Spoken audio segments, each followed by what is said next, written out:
I'd like to talk to you about where Lumina Spark fits in the field of both psychological research and in the field in terms of practical application of business psychology. I'm going to suggest that there are three different genres of model. Firstly, there's the original Jungian model going all the way back to Jung's work on psychological types in the 1920s. Secondly, there's a whole genre of four quadrant models that have become very popular and very applicable. And then finally, thirdly, there's a genre of models that are based on an empirical approach to psychological research, looking at what correlates and how do traits work together, typified by many of the Big Five models on the market.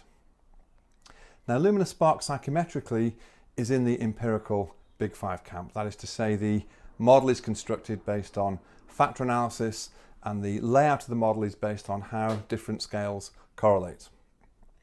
That said, we do incorporate a number of features from the Jungian approach in terms of how the model is applied, and we also have a high-level lens to look at the model through a four-quadrant view of the world.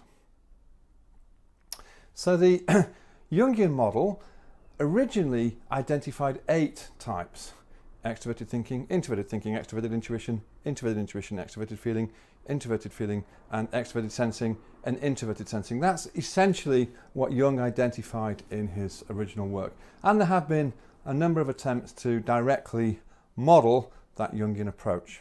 Most notably, Singer Loomis, who created a model that directly measured those 8 types. But of course, there are a number of arguably much more popular Jungian typing models on the market that go for the 4x4 grid, measuring the underlying Jungian functions and attitudes directly, and then creating the typical 16 types or the 16 boxes in the grid we've all come to recognize.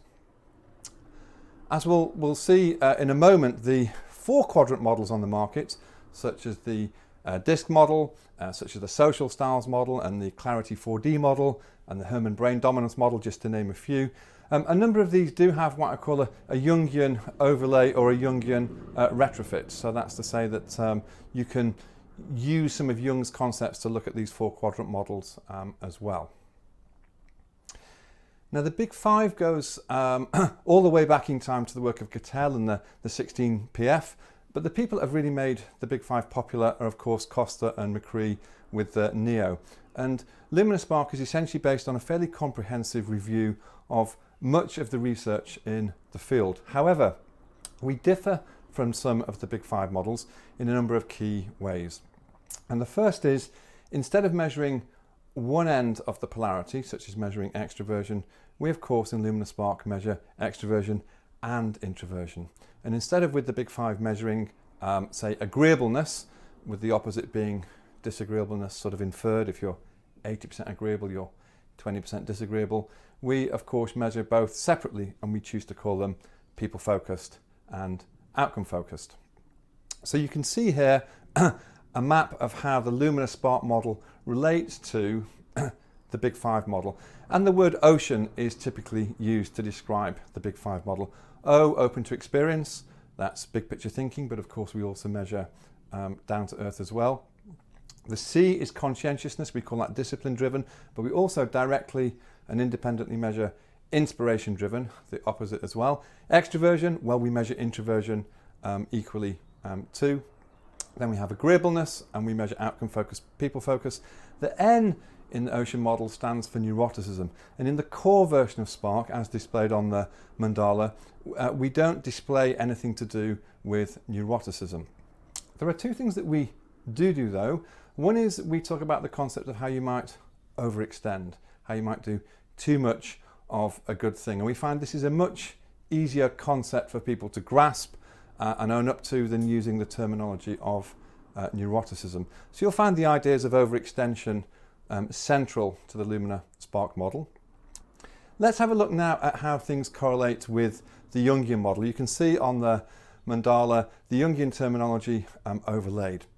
And here we haven't gone with how Jung originally suggested you directly measure the types, extroverted thinking, introverted thinking, and so on, because we found that the data there doesn't factor analyze well. The beauty of the Big Five is that it's based on a factor analysis, and it's a much more accurate model if we measure introversion, extroversion separately to say thinking, feeling, and so on.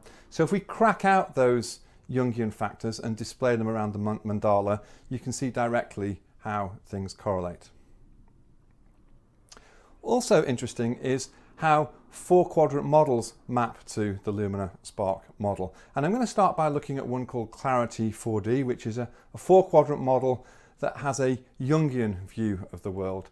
And you can see here that they've got extroverted thinking, introverted thinking, extroverted feeling, introverted feeling. They've homed in on 4 of Jung's 8 types, directly measured them in their psychometric, and you can see how that relates to the Lumina Spark model. And this takes us nicely into other 4-quadrant models, such as the many DISC models that are on the market. And here we can see how the D, I, S, and C correlate with the Lumina Spark model.